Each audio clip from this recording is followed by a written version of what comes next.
Let's introduce ourselves. Hello, and welcome to Southern Summers and Northern Winters once again. Hi, Mark. How are you doing this Monday?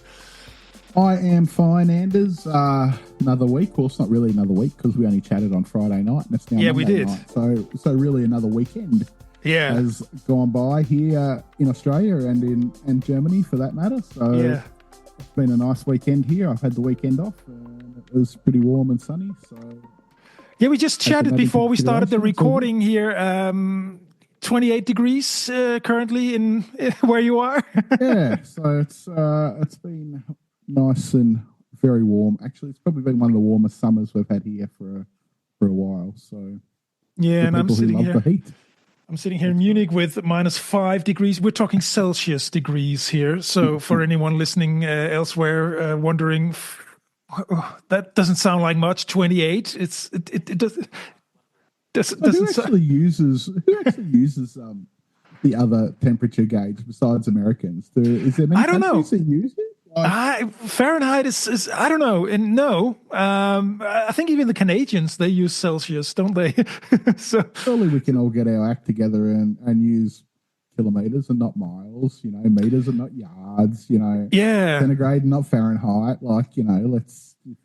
But then we could go on, Mark, because you're in a country where you drive in the wrong side of the streets, I'm not quite sure about that, but you are correct. We could change sides and possibly Australia should change sides because that was one of the reasons the auto industry in Australia failed a few years ago in the end because manufacturers were having to make the driving on our side for the cars, and there was an extra expense in that. So I think that's why General Motors pulled the pin from Australia because it was costing them too much, and they weren't selling enough cars to warrant it. So I didn't know that. They pulled the pin from Thailand. They drive on the same side, or they have the same steering wheel on the right-hand side, like we do. So. Yeah. So yeah, because most car plants in the world are set up for left-hand side because that's where the majority of vehicles are, well, not sold, but the majority of countries, sit on the left when they drive and not the right. It's funny because, who on earth decided to do something like differently? No, we're going to do it in the other side. It's ridiculous, isn't it? It's like, I've driven from England into France, and you go from one side of the road to the other side of the road. Yeah. But you also go from miles to kilometres. So it's sort of, England and France drive on opposite sides, and they use opposite speed measurements. So just to make things all that more interesting.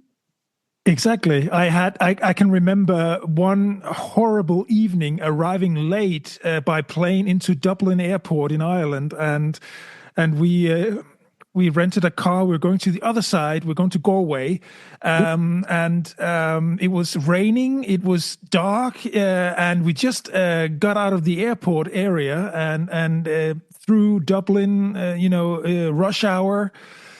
And obviously, I was not accustomed to to the other side of driving, and it was a nightmare. And in one crossing intersection, I was in the wrong side of the street. I mean, it was, but it was near the airport.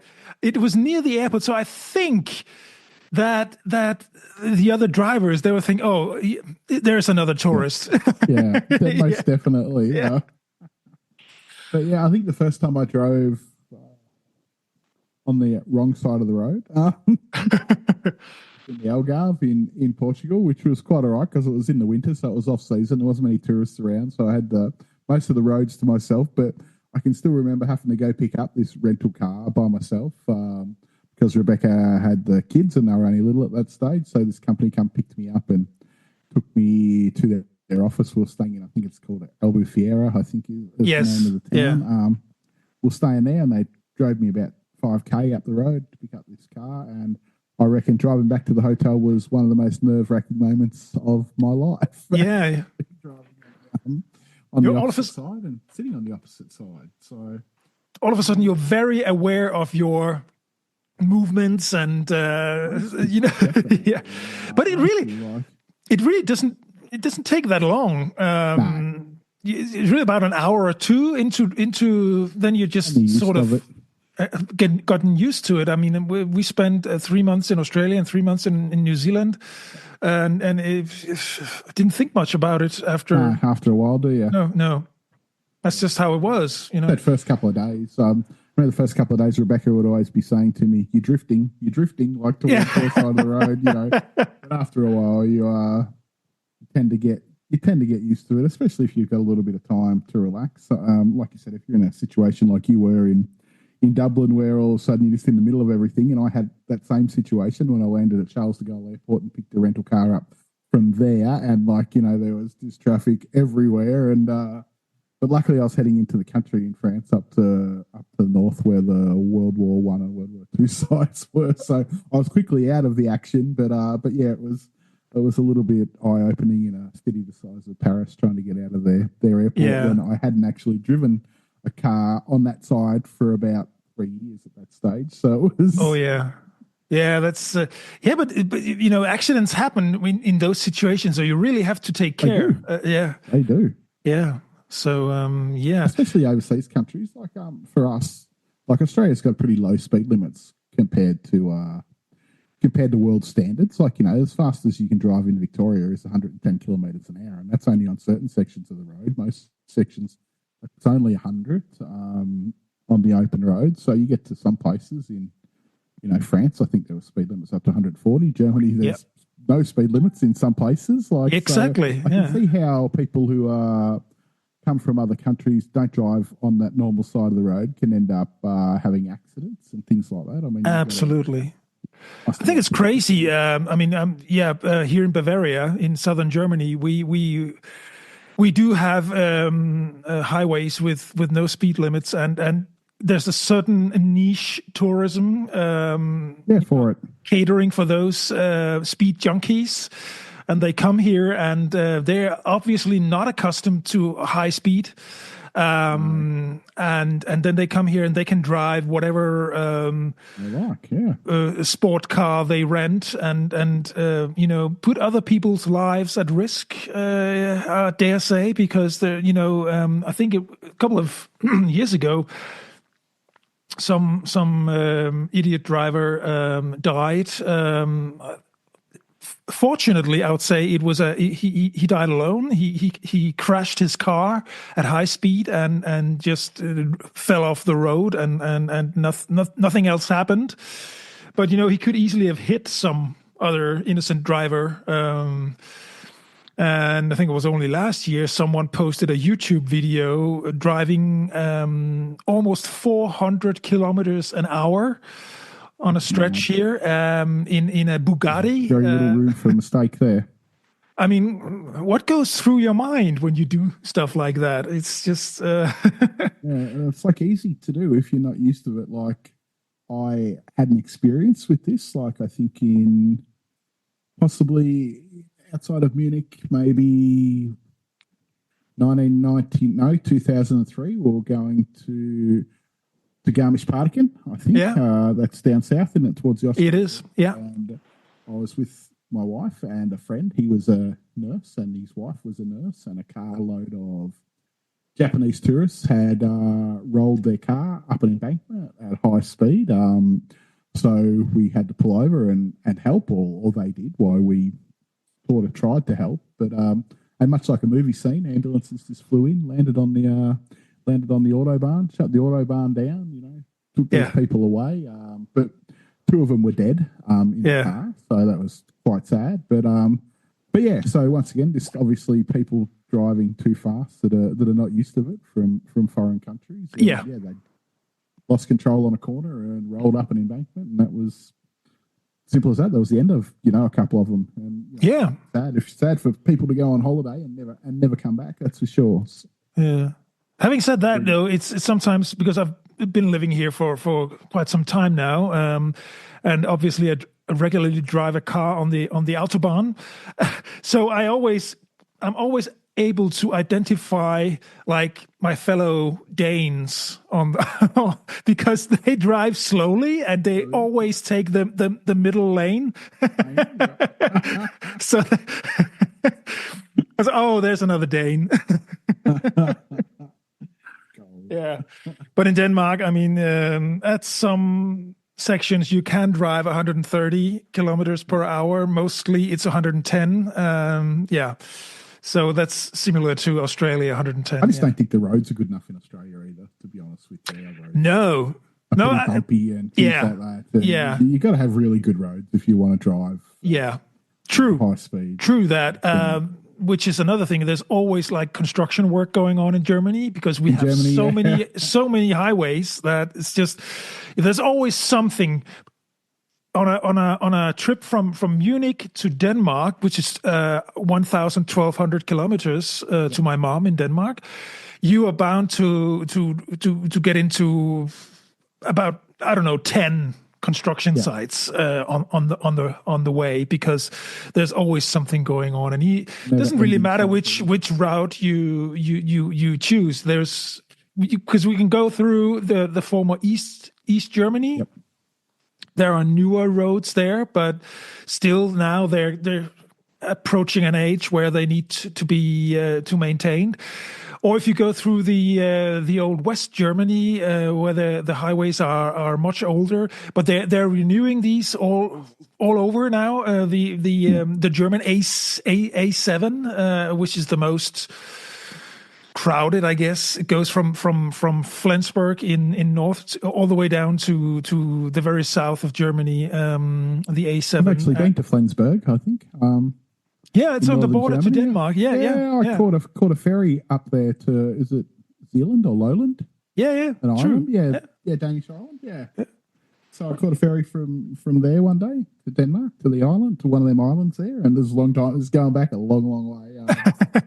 And came back, and I think is there a city called Lebeau up there? No. There's a submarine. There's a submarine somewhere in northern Germany on the shores that you go in, and it's called the USS Lebeau or something like that. So long time ago. This is about 2003. So I'm stretching the memory way back there. Yeah, no. So there's a lot of construction going on every year, every summer, and you think, maybe it's a good advice to people coming into Germany, driving through Germany. If there's any chance at all that you can do it, drive at night. That's what we usually do, because when we go from Munich to Denmark in the summer, we go every summer for some weeks, and we try to leave like 9 o'clock in the evening, and it takes about 12, 13 hours. And then we arrive, for the late breakfast at my mom's place the next day, and we drive through the night. But it's so much easier. There are no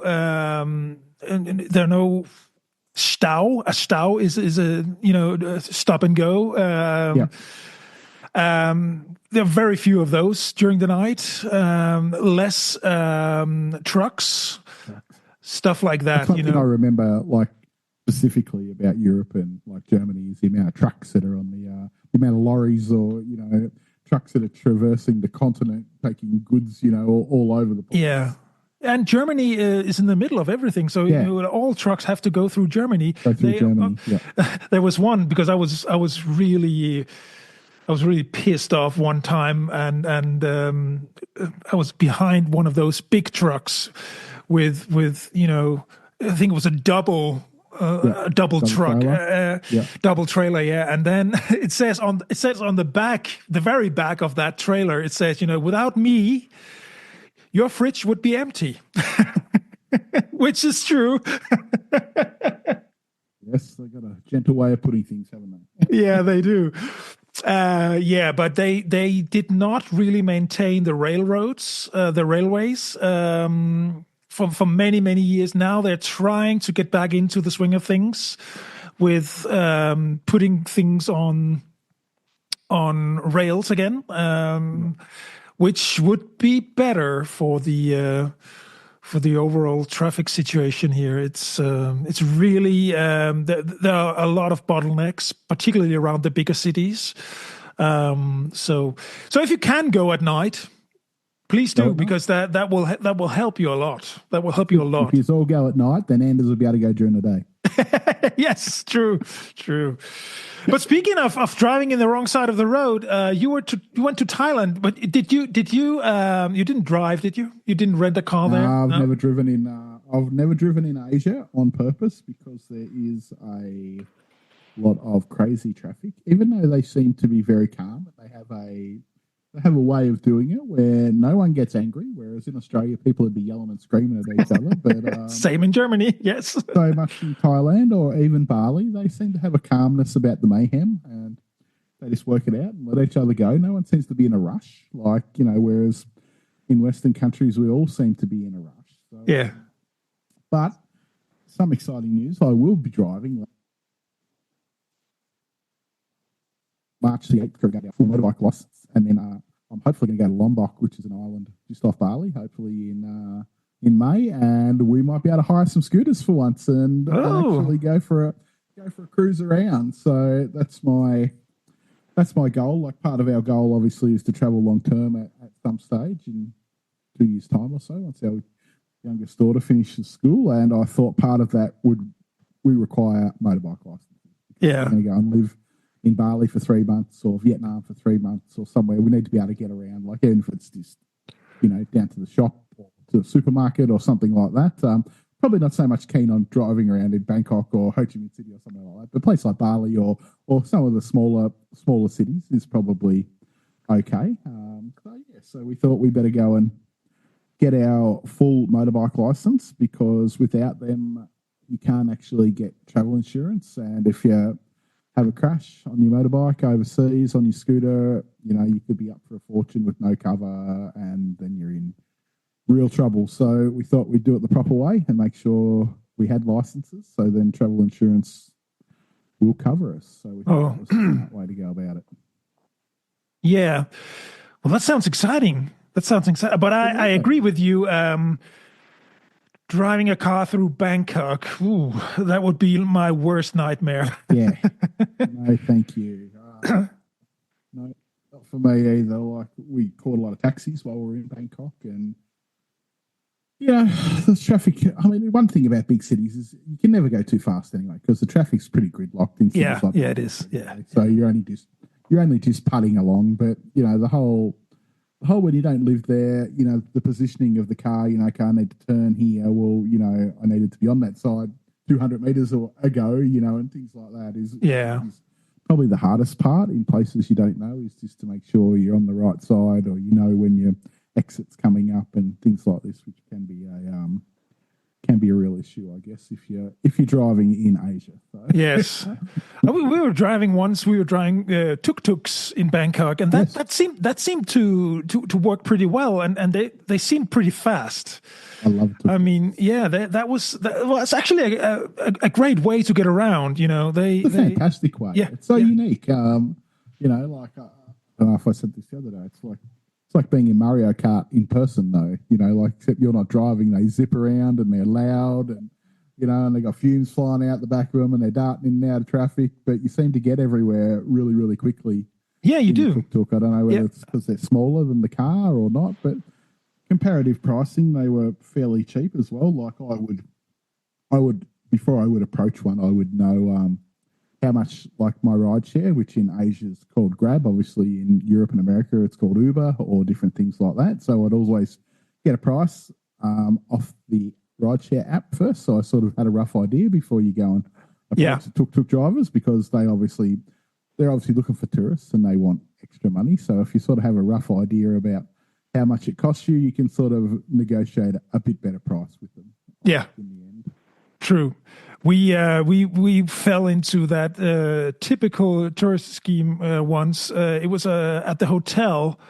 They arranged for us to go somewhere on a tuk-tuk, and obviously, they were just waiting for people like us to come out of the hotel, and so we ended up for a few hours, this tuk-tuk driver took us to some temples but then around noon, it was time to eat something, and he took us to tourist restaurants, and he wanted to bring us to some shops where he would get commission. I didn't need a new tailored suit or anything. No. I mean, it was just so. Towards the afternoon, he was getting more and more pissed with us because he couldn't rip us off. We went into this restaurant, and the excuse was, we can't bring tourists to any of the normal street food restaurants because your stomachs can't handle it, which is a load of BS, of course. But so that was it was both a good experience and a bad experience because we had it pretty early on our long 1 year journey around the world. So we kind of had a wake up call there, and it wasn't too expensive. It wasn't too expensive for us either. So it was okay, but it was just I was annoyed that they were because we had at the time our son Anton was only like 3 years old. Come on, we have a little child here. You could at least be respectful of a small child family, but definitely they were just trying to get by. It's just. And the sad part about people doing that to you is it actually makes you think that everyone who approaches you when you're overseas is wanting to. Rip you off in some way, shape, or form, and it does, and that annoys me because I get defensive all the time now when someone approaches me because I think, okay, what do they want?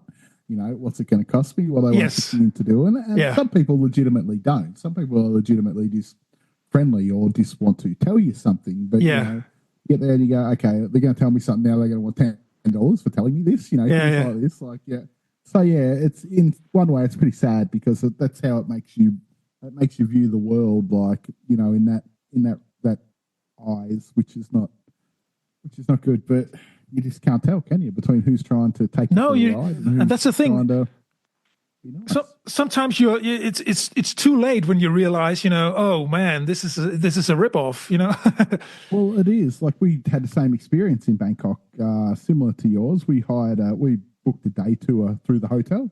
Yeah, we were staying at, and they wanted to take us to some river market, which was way out of Bangkok somewhere. And we pull up, and he said, "Oh, we're going to a market," and we pull up, and he's like, "Oh, you need to pay this lady to go in the boat, and it's like a certain price." And I said, "Nah." I said, "No, I'm not paying. I'm not interested. You can just turn around and take us back into the city." They wanted some exorbitant price, like $100 or some $100 Australian or something to get on this boat, take us down these canals to these floating markets where you pull up and buy things. And I was just like, nope, I'm not interested. So you can just take us to the next site. And all of a sudden him and this lady who they must have been in cahoots with, who he gets kickback from, they were talking, and the next minute they're like, "Oh, okay, we'll do it for this." I'm like, no. Nope. In the end, I think I got them down to about $20 Australian, which I then went, okay, now we'll do it for that price. I still didn't really want to, but I was like, well, I'm certainly not doing it for that price, but for $5 each for one of it, I was like, okay, we'll do it now. But they didn't tell me there was a charge for that. It just said a visit to a floating market, like when we looked at this itinerary for this tour. And then when we got there, they're like, "Oh no, but you got to pay to go on." I'm like, "Well, it didn't say that anywhere, and that wasn't part of the." I've already paid you for this tour. Yes, exactly. So, that's when you're there in the middle of the situation. Yeah, it's what can you do unless you're very firm in your nose and know this. Apart from that, you it could have been that you didn't have any cash. You could just say, I don't have that much cash. These days I wouldn't, because I'd never carry cash hardly. So I can legitimately use that story these days. But it always makes you a bit weary when you things like that. Yeah, which is sad. But that most people living in and around Bangkok, they're probably not, No, making a decent wage. So obviously they're trying to hustle their way through their day and make as much money as they possibly can to provide for their family. I understand all that, but still, be fair, be upfront. yeah. It's like I couldn't tell you the last time I jumped in a taxi anywhere. Like I distrust taxis, no matter where we are. I'd probably use one in Australia, but anywhere in Asia, I would never just get in a taxi. No. Because they're going to rip you off. Literally, they're all looking to rip you off unless they've got an app for their taxi company where you can pay on the app like up front, so you know the price. I'm never getting in any taxi. True. I'd much prefer to take Uber or Grab or Didi as they have in Asia because the price is there when you book it and you know how much it is. And Yeah. That reminds me. Hope for the best. It reminds me of a time I had way back when I was really young. I was on a holiday in Greece, on Crete, the island of Crete, and we were some small town way outside of, I think 10, 15 kilometers away from our hotel, and it was a mountain restaurant, and there was a bit of a stretch to walk down from the mountain to the main road from where we would just if we were hoping to catch a taxi there. And sure enough, a taxi came once we got down to the road, and he already had two or three passengers, obviously paying for the ride. And then he took us up, me and my girlfriend at the time, and then I had a rough idea of how much it would cost us to get to our hotel from where we went on the taxi. And then when we got there, he mentioned a price like three or four times that price, which he would then earn on top of the passengers that he already had, So it was, I just said no. He had already driven us. And I said, no, I will pay you this, which I knew was the right amount. And then we argued for a couple of minutes and then he said, all right, sure. It's just, but he was trying, to get four times that price. It was just, come on. We're not that stupid. That's the problem, isn't it, with not knowing and, it's the problem with a lot of things in Asia like that because you barter for a lot of stuff, so you don't actually know. You don't actually know whether you're getting a good price or you're not getting a good price. I guess if you go in and you're happy to pay whatever it is and you get it for that price, then I guess you should just be content with it. But in the end, you may very well be overpaying, yet you never actually know. So the thing is, the majority of tourists, they probably don't think about, because if you say, well, okay, it's some sort of amount in Thai bahts, and then only a couple of minutes later, you in your head you figure out what is that in euro or in Australian dollars. Oh shit! I just gave them a ton of money. I mean, but then it's too late. My wife has a thing for fake Louis Vuitton bags and Prada and things like that you can pick up in Asia at a lot of places. Yeah, any market. So in Bangkok, they were wanting $1,200. So they're wanting like $60 or $70 Australian for a fake bag, and people were buying them left, right, and centre. And like she bought these same bags like in Vietnam and in Bali for maybe $20 Australian. Only as early as 12 months ago. So but people were happy to pay it. So I guess it's all relevant to what your expectation is. I'm hoping people weren't stupid enough to think that they were original Louis Vuitton bags. No, hopefully not. That they were selling. And that's the thing. There is a market, obviously, for stuff like that. In Europe, you can't import them. In the EU, it's illegal to import counterfeit. Well, I think it's illegal to take them into Australia too. But like, I think if you've only got one or something like that, or two, if you had a whole suitcase full of them, that would be different. Then you'd be in trouble. But I know people, I don't know, I shouldn't say I know, but there's people who obviously do that because you see it at local markets. You see people selling Oakleys, for $10. They've obviously Yeah. bought a fucking suitcase load of them Yeah. in Yeah. Asia, and Mimco handbags, which are everywhere in Bali and things like that. So they've obviously stocked up their suitcases and got through customs and said, I don't need to declare anything, and have got away with it. Probably made a nice little income as they do. So Yeah. A couple of years ago, there was a prominent Danish politician's wife who got in trouble because she had a fake Louis Vuitton bag. It was just obviously don't pay the politicians enough in Denmark. yeah. Yeah. So did Can't you afford the go? real thing. Yeah. Really. It's just yeah. Well, I've been in those phases of my life as well, where designer stuff would matter to me, but now it's just No, as you get older, I go to like one of the big variety chain stores here, Big W or Target, and buy a plain black T-shirt that costs me $10. And, exactly. no Rip Curl or Quicksilver or anything like that. It's Whatever. Surf brands all the time Exactly. in Australia, Billabong, all that sort of stuff was the rage. But I'm not spending $50 on a T-shirt anymore. No, and there was a phase. There was a time when big logos and big brand, T-shirts with big brands, and they were popular. But now, to me, I mean, maybe it's just my age, but I really go for nothing. I don't want anything on my clothes. It's Minimalist. It's if I have to wear a logo, they should pay me. Well, definitely. This is right, isn't it? Yeah. Yeah, but Bangkok is popular for all anywhere in Asia is actually popular for all the fake rip-offs and knockoffs and things like that you want to pick up. So, but yeah, definitely one of the things that, especially Bangkok, because Bangkok's a city of so many markets, and the biggest open air market in the world is in Bangkok. Did you go there? Did you go there? Yes, I did go there, and it is immense. Crazy. It was really hot.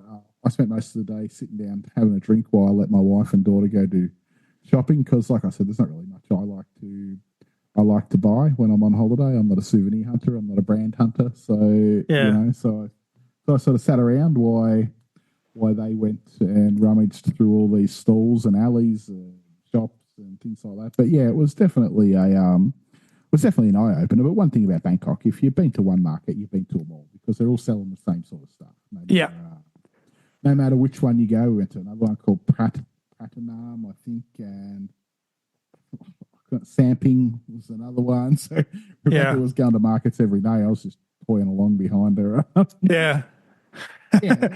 very cramped and hot and busy and sweaty. Actually, much like Bangkok Airport. When we arrived at Bangkok Airport, I thought, this is really good. Got off the plane, there was many people around, got through customs within about 2 minutes. But then once you walked out of customs, there was like 1,000 people, and everyone's milling around trying to get either a taxi or waiting for their ride share, or not their ride share, like their organised airport transfer. And we had a really good airport transfer that we booked through booking.com. We'll include the link to that in our show notes. But so what they do is they say, they gave me all these really good instructions, and they emailed me the day before and messaged me the day before. So their customer service was spot on. But they say, go down to gate 5 and you'll find a guy holding the sign with your name on it. So off we trottled down to gate 5, and needless to say, yes, there's a guy holding my name. Okay. But needless to say, there's also 15 other guys from 15 other different companies holding people's names as well. Oh. And there's a wall, and the wall is just plastered with companies and people's names. So there's like people standing around everywhere, waiting for a ride share. So it was interesting, but their customer, they were good. Like, they were spot on what they said. But yeah, it was pretty chaotic, and this sums up Bangkok all in one. There's people standing around waiting for trains, buses, cars, everything like that. It's a city that's always on the move, but it's always packed. Yeah, and somehow Bangkok, because your experience is very, very similar to mine in terms of how crowded it is, how hot it is, particularly also the market. I'm just wondering who shops there. Do the locals go there for food or ingredients? Who shops there, or is it just a No show for? idea. I don't know. I think that the Thais who shop there would get it cheaper than what the Westerners would. There would be a two-tier Probably, system, most definitely. yeah. Like my brother, he's married to a Thai lady, and whenever they go to Thailand and they go somewhere, he doesn't book a hotel per se. They just go there, and he sends his wife in Yeah. to negotiate the price, and they always get a cheaper price because he sends her in, and she's Thai, and he's not. So he stays outside while they get a really good price, and then he comes in after his wife has negotiated a good price. And it's similar. There's a similar system to that in China, but probably not for the same reason. So in China, like there's Westerner only hotels in China, and there's a large percentage of hotels in China that Westerners can't stay in. Okay. And that's only because of the administration and paperwork side that the Chinese government enforce on them, that they have to report any foreigners who are staying to the authorities. So big chain hotels would have a system where I guess they scan, and computer systems are probably able to fax this or have some sort of software that registers guests with the government. But for small run hotels, it's not that easy. They would have to scan, get the information, go to the police station, register the people individually, all this sort of stuff. So there's a lot of hotels that won't accept Westerners just because of the administration Oh yeah. work that goes along with it. And we stayed with my daughter's host family, and we stayed in an apartment they owned, and they had to take our passports to the police station the day after we arrived within 24 hours and register us as foreigners in the country because we were staying in an apartment that they owned. So yeah, Oh. so Chinese police have to be told that you are actually there. But if you stay, like I said, at a chain hotel run by Holiday Inn or Marriott or Hilton or someone, they do all that for you. But if you're only at a small hotel, some of them won't accept you because the paperwork's just too much. It's just too immense. To handle. Yeah. Yeah. So that makes it a little bit interesting in China. So speaking of crowds, though, we're in Bangkok, and we wanted to go on a night river cruise on the Chopra River, and we went on booked this cruise through Viator on the Chopra Princess, it was called. So it was only a 2-hour cruise where you had a buffet dinner going on, which was quite nice. I mean, the real star of the show is the Bangkok skyline, obviously, at night, with a lot of really nice buildings lit up. So it was a quite good experience. It was something I booked through Viator, and it's something else. If it interests you, we'll leave a link. But Yeah. on a normal night, this would have been really good. But the night we went was the 30th of December, and New Year's Eve celebrations were already. Whoa, yeah. And where we had to catch this boat was out the front of one of the newest shopping centres in Bangkok, which lines the river. It's called One Siam, like a 5 or 6 story mega complex, and Bangkok has so many shopping centres. So we get there, and they got these 3 stages set up, and the Bangkok version of Backstreet Boys or whoever is playing, and there's I reckon there's probably 5,000 people on this promenade out the front of this shopping centre where we're meant to catch this boat, and squealing like teenagers, squealing like giddy children at these rock stars who are all singing, and it was an absolute nightmare because you're trying to get to your boat, and boats are leaving about every 15 minutes, all these different boats, and normally you'd just be able to walk down to the pier, but because they had all these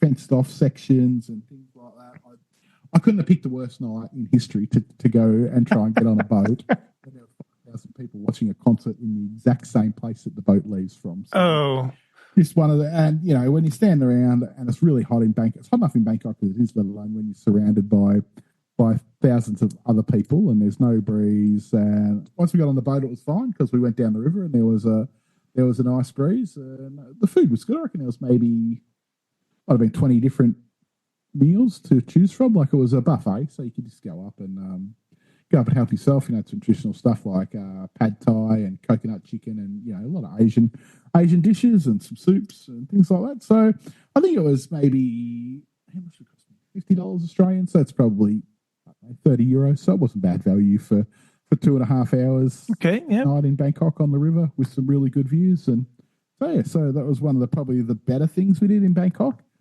Yeah, Bangkok it's a big city, but I don't think there's really a lot to do, like in Bangkok itself. There's a lot of shopping centres. Yeah. Shopping centres. There's a lot of temples. Yeah. You could go to, did you see the reclining Buddha?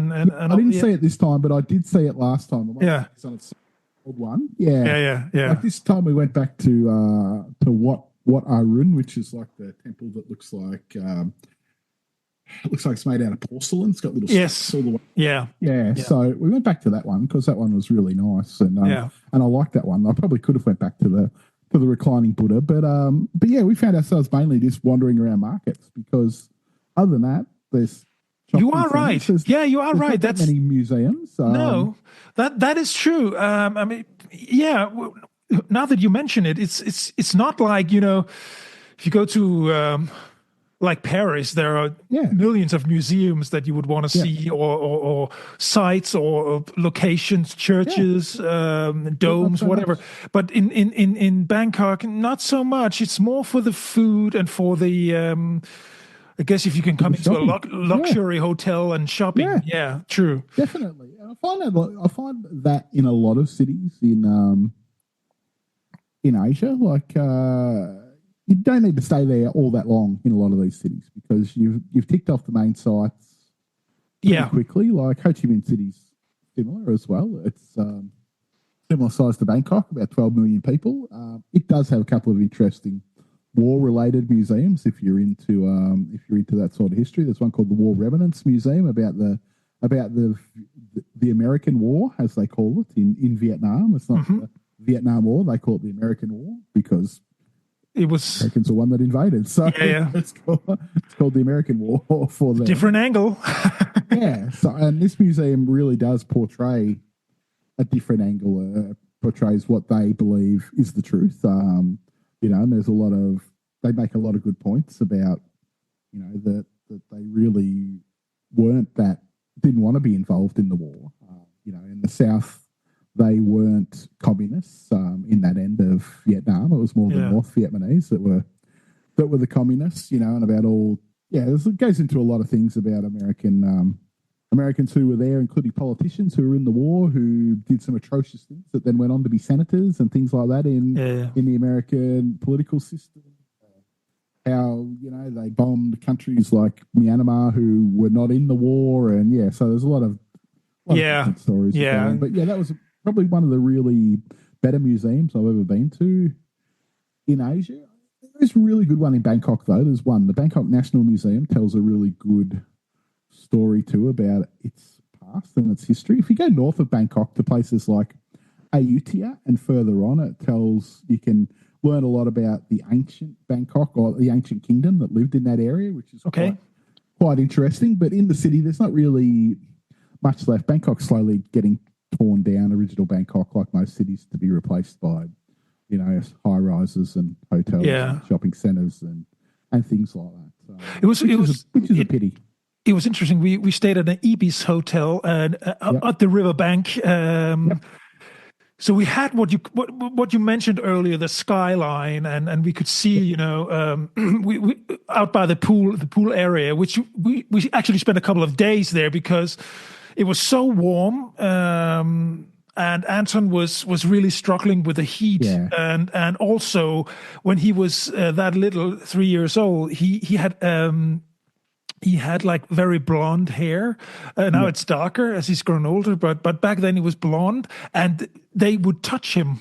The locals, they wanted to touch him, and he couldn't stand that. We thought it was odd as well. So at the end, we just stayed in the hotel for the past couple of days, and just walked around the block to a couple of local restaurants in the evening. but at the in the evening we could sit at the pool area and really enjoy the skyline of Bangkok.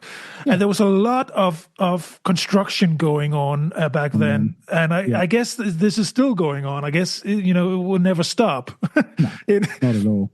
there was just all these high-rising shopping malls, hotels, Most definitely. stuff going I on. think I think Bangkok is actually is actually on a mission to build a shopping centre next to every BTS station. So I don't know if I explained this last week. The BTS is the above ground rail, so Yes. or the sky rail that goes well above. But nearly most BTS stations actually have a shopping centre built next to them, and there's a direct walkway from the BTS these days Yes. straight into a shopping centre. And on the line we were about 8 stops away from what's called Siam, which is considered the middle of the city. And there's about 5 big shopping centres at this one station, Siam, but 8 stops away where we were. I reckon about 4 of the 8 or 5 of the 8 stops in between us and there had shopping centres as well. So, But you would think, is there shopping really city. is there really a need for that many shopping malls? I mean, or Wouldn't is it think just so, but they were always packed every time we went to one.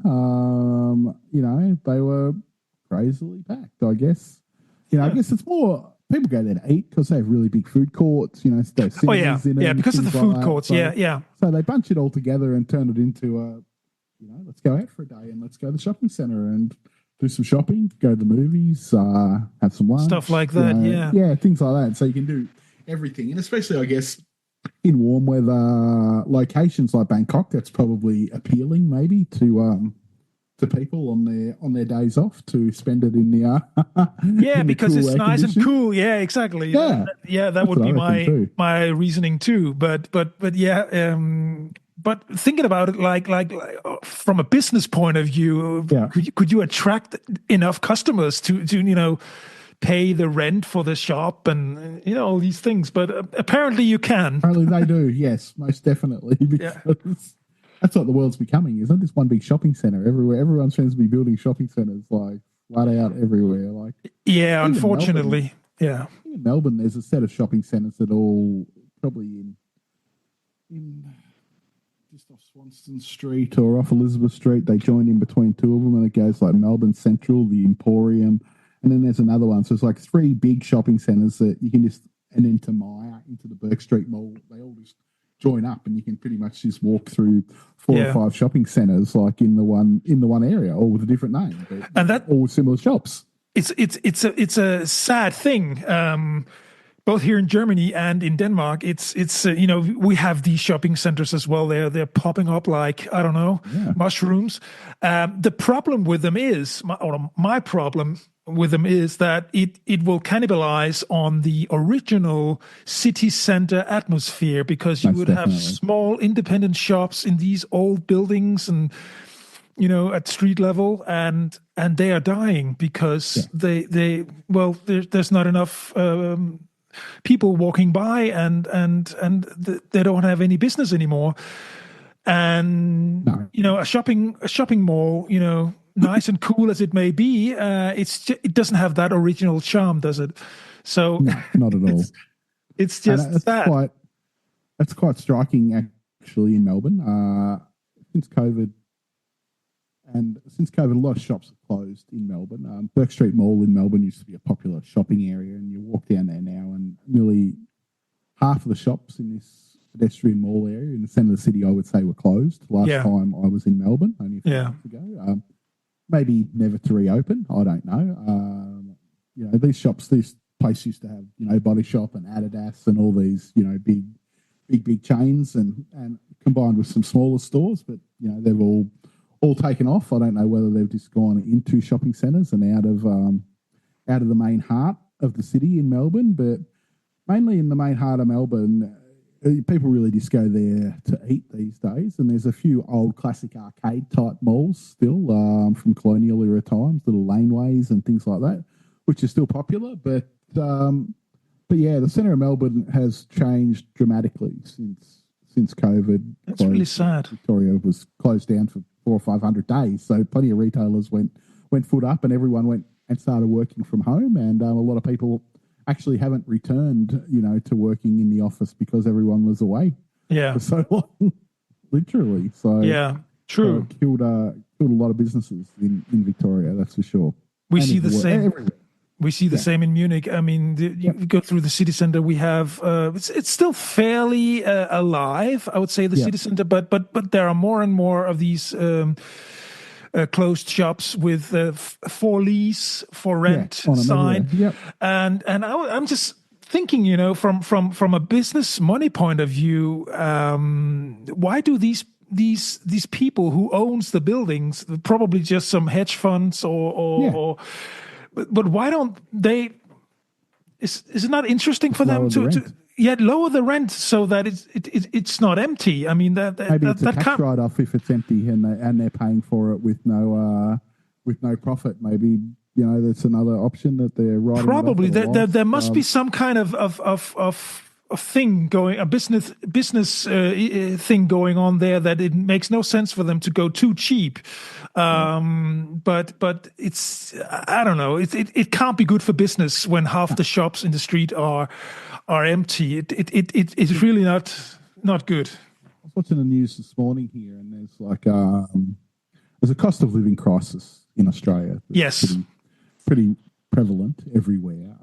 The first thing that happens in a cost of living crisis is people stop going out to buy food, and things like that. They're one of the first things that tick off the list. And the price of coffee, like a cup of coffee in Australia now, is sitting somewhere around $7 Australian for a cup of coffee. Like if you go out, so they're predicting that 2 in every 5 coffee shops in Australia are literally closing as we speak at the moment. So there's tons and tons of.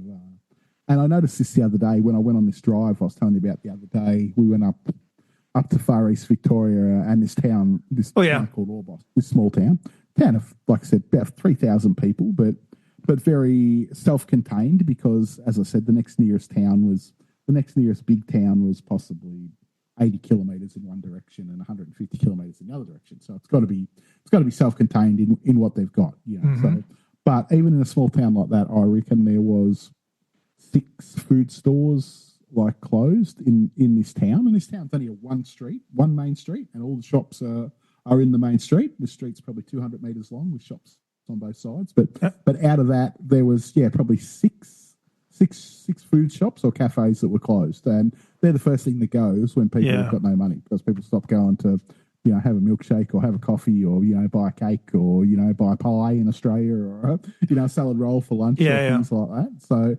that's what is really biting, I think, in Australia, small business at the moment, because everything is the cost of everything is through the roof. Groceries, power, gas, electricity, like everything is through the roof. So someone's got to suffer somewhere, and that tends to be small business, hospitality businesses. The thing is, because it's the same story here, and probably everywhere on the planet. Who benefits from that if everything just becomes more and more expensive, and nobody can sustain a business, and it's just, where does the money go? I'm just thinking, where does it all end? It's just, this is it. I think this all sort of feeds into this nationalistic movement that we're talking about. Are we dependent on foreign suppliers, for our gas and our petrol and our things like this, and why are we paying so much for it? Why aren't we doing it ourselves? Or why aren't we keeping it for ourselves? Especially, I feel this in Australia strongly because we produce gas that we sell to the Japanese for like 1 or 2 cents a litre, and yet we're all charged $2, and things like that. And we sell uranium to every country in the world to run their nuclear reactors, yet we don't build nuclear reactors in Australia to power our own country.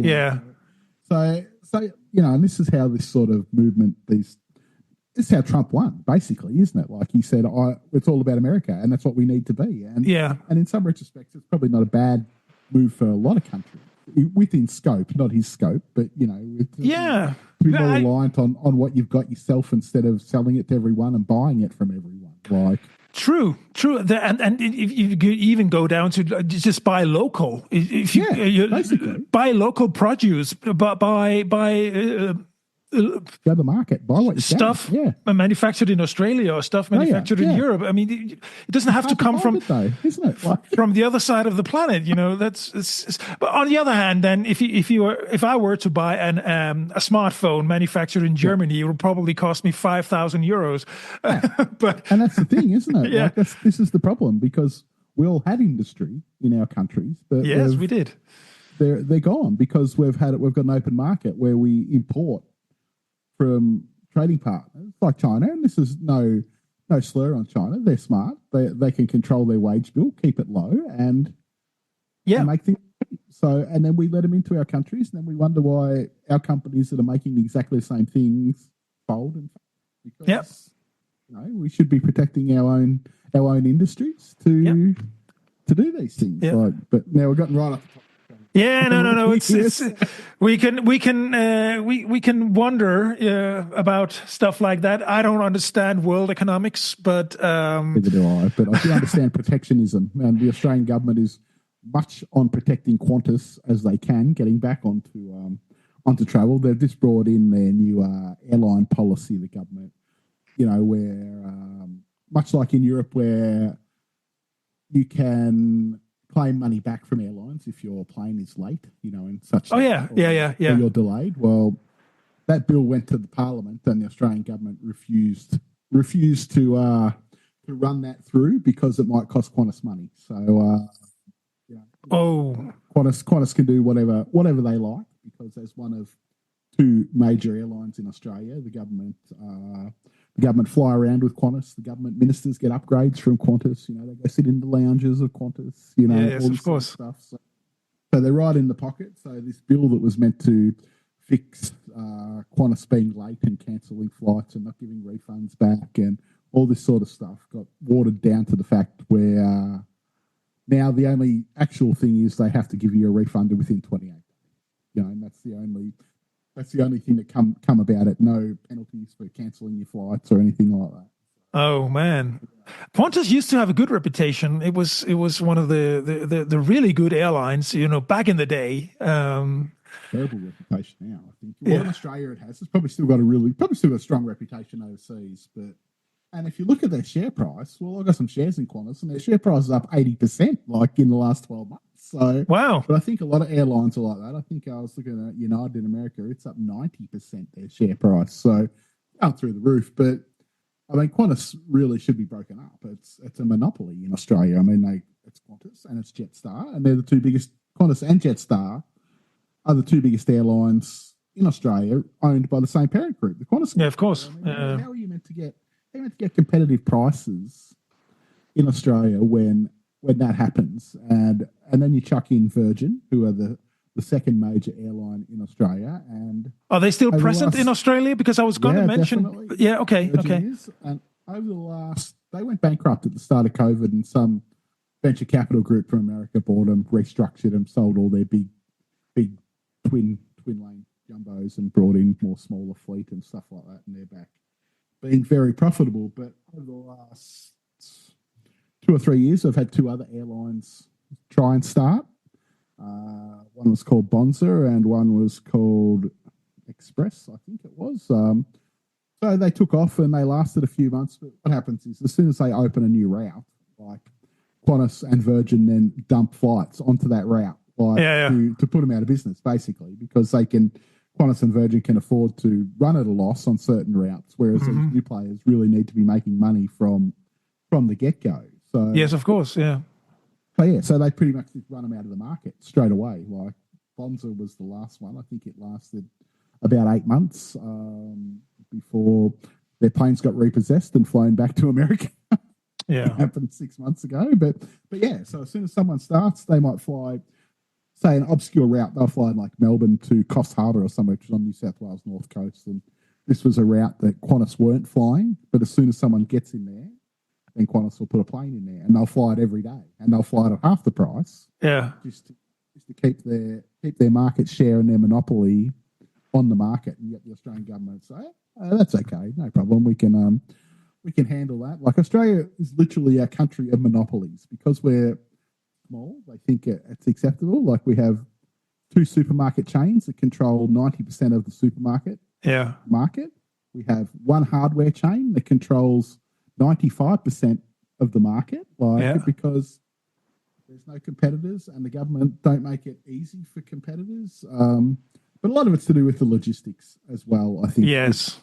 Within Australia, I know a German company or Polish company, Kaufland, the supermarket chain, they went to come to Australia just 3 or 4 years ago. They spent $20 million in Australia setting up, buying a couple of properties, building a warehouse, employing staff, and then they said, we can't do it. We're going to leave. So they left before they even opened because it's such a big country and the centres are so far apart. The logistics of, say, having a warehouse in Sydney that then has to feed stuff to Melbourne, Brisbane, things like that is just too far away. It takes taken Aldi 20 years, 25 years to get 200 stores in Australia. But you still have Aldi, right?